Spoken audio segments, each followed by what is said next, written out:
Hello everyone, Sanskrit grammar class में आप सभी का अभिवादन है। आज के क्लास में हम संख्यावाची शब्दों के बारे में जानेंगे। संख्यावाची शब्द का ये पहला भाग है। दूसरे भाग में हम कुछ और संख्या के बारे में जानेंगे। आज हम सिर्फ 1 से 4 तक के संख्या के बारे में पढ़ेंगे।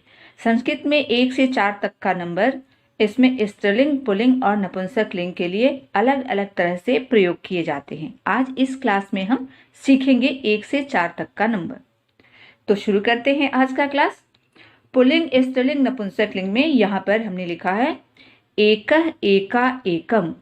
इसका अर्थ है पुल्लिंग में एकः कहते हैं किसी एक के नंबर के लिए। एक नंबर है कोई, एक लड़का या एक कोई भी पुल्लिंग में तो एकः का प्रयोग होता है। स्त्रीलिंग में एका और नपुंसक लिंग में एकम। ऐसे ही 2 नंबर के लिए 2 की संख्या है तो वहां पे पुल्लिंग है तो द्वौ, स्त्रीलिंग है तो द्वे और नपुंसक लिंग है तो उसमें भी द्वे। 3 नंबर के लिए अगर कोई पुल्लिंग 3 संख्या में है तो त्रयः, स्त्रीलिंग में तिस्रः और नपुंसक लिंग में त्रीणि। ऐसे ही 4 नंबर के लिए कोई पुल्लिंग 4 नंबर की संख्या है उसकी तो चत्वारः, स्त्रीलिंग के लिए चतस्रः और नपुंसक लिंग के लिए चत्वारि का प्रयोग करते हैं। अब अलग अलग वाक्यों में इसको कैसे प्रयोग करेंगे, अलग अलग वस्तुओं के साथ या अलग अलग पुल्लिंग स्त्रीलिंग में इसको कैसे प्रयोग मिलाएंगे 1 से 4 तक का नंबर, वो भी हम देख लें। अभी कुछ उदाहरण में इसका प्रयोग देखते हैं। एकः बालकः, एक लड़का पुल्लिंग है तो एकः का प्रयोग करेंगे, एकः बालकः। ऐसे ही स्त्रीलिंग के लिए एका, बालिका स्त्रीलिंग है तो एका बालिका। एकम पत्रम, पत्ता एक पत्ते के लिए ये नपुंसक लिंग में है तो एकम पत्रम।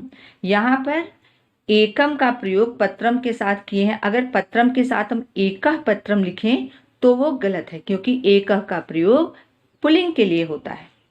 2 के हिसाब से देखते हैं। अगर 2 की संख्या में कोई है पुल्लिंग, स्त्रीलिंग, नपुंसक लिंग तो कैसे लिखते हैं। अगर 2 लड़के हैं तो द्वौ बालकौ, द्वौ और यहाँ पे बालक नहीं होगा, बालकौ, यहाँ भी द्विवचन होगा। ऐसे ही 2 लड़कियां हैं तो द्वे बालिके, बालिका का बहुवचन बालिके। द्वे पत्रे, अगर नपुंसक लिंग में है तो द्वे पत्रे। ऐसे ही 3 नंबर और 4 नंबर के हिसाब से देख लेते हैं कि 3 नंबर और 4 नंबर में हम कैसे लिखेंगे। तो त्रयः अश्वाः, 3 घोड़े। तो 2 से ज्यादा होने पर हमें बहुवचन का प्रयोग करना है। त्रयः ये पुल्लिंग है, अश्वः पुल्लिंग है तो त्रयः और बहुवचन में अश्वाः, 3 घोड़े।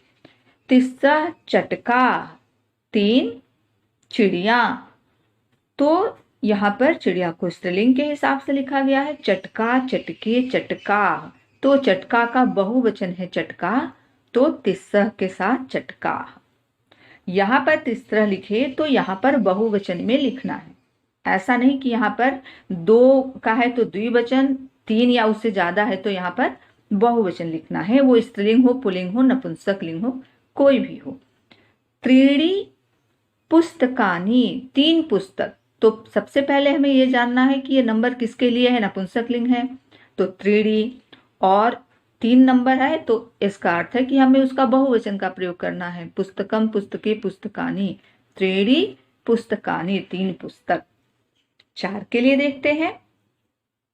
पुल्लिंग, स्त्रीलिंग और नपुंसक लिंग में 4 के लिए अलग अलग तरह से प्रयोग कैसे करेंगे वो हम देख लें। चत्वारः गजः, चत्वारः गजाः, 4 हाथी। तो चत्वारः का प्रयोग पुल्लिंग के हिसाब से किया गया है और यहाँ पर गजा, क्योंकि यहाँ पे बहुवचन का प्रयोग करना है, नंबर 4 है इसलिए। तो पुल्लिंग में चत्वारः का प्रयोग करते हैं, गजः पुल्लिंग है हाथी और गजा उसका बहुवचन है तो 4 हाथी, चत्वारः गजाः। चतस्रः अजाः, अजाः का अर्थ है बकरी, बकरियां। अजा, अजे, अजा, स्त्रीलिंग की तरह चलेगा, आकारांत स्त्रीलिंग की तरह। तो 4 बकरियां चतस्र अजा। यहाँ पर चतस्र लगा और यहाँ पर अजा का बहुवचन अजा। ऐसे ही नपुंसक लिंग में चत्वारी फलानी, 4 फल। तो 4 नंबर है तो 4 के लिए अगर नपुंसक लिंग है तो चत्वारी लिखेंगे, और चत्वारी ये बहुवचन में फल का होना है क्योंकि ये 2 से ज्यादा है। अगर 2 होता तो फले लिखते, 2 से ज्यादा है, 4 है तो यहाँ पर हम फलानी लिखेंगे, फल का बहुवचन फलम फले फलानी। तो इस तरह से 1 से 4 तक के नंबर में स्त्रीलिंग, पुल्लिंग और नपुंसक लिंग के लिए अलग अलग तरह से उसका हम प्रयोग करते हैं, जिसे आज हमने अभी सीखा। इसके आगे आने वाले क्लास में हम सीखेंगे कि 5 से लेके और 100 तक का नंबर कैसे आता है, लेकिन उसमें स्त्रीलिंग, पुल्लिंग, नपुंसक लिंग में कोई फर्क नहीं होता। 5 से लेके 100 तक, 5 से 100 तक का नंबर स्त्रीलिंग, पुल्लिंग, नपुंसक लिंग के लिए एक जैसा होता है, वो हम आगे के क्लास में सीखेंगे। तो उम्मीद करती हूँ कि आज जो कुछ भी हम पढ़े हैं आपको अच्छे से समझ में आया होगा। आगे और भी इंफॉर्मेटिव वीडियोस के लिए हमारे चैनल को लाइक कीजिए, सब्सक्राइब कीजिए और शेयर कीजिए। धन्यवाद।